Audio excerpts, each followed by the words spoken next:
Sanibonani babukele emakhaya njengamanje silana endoda sokhumana nomnumzane Mbuthu malana nokuvula kokatshwala as we are approaching u-level 2 we-coronavirus South Africa. Baba Mbuthu, what is your take on that one, on that issue?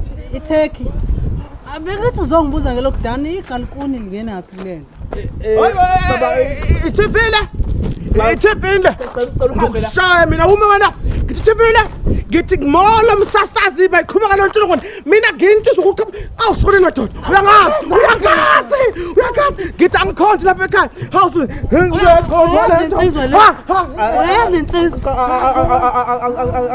insizwa le la endaweni uyena ophethe insizwa uyinduna awuqhubezeka madoda insizwa le uyayazi le insizwa angiyazi msasa. What is your take ngensizwa Mina futhi sungibiza ngamathe uphethe induna le induna seku action njalo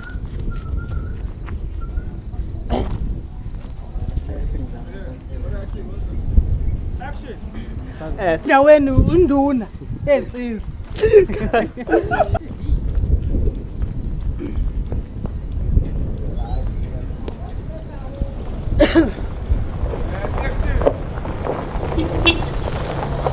Salma Salpina.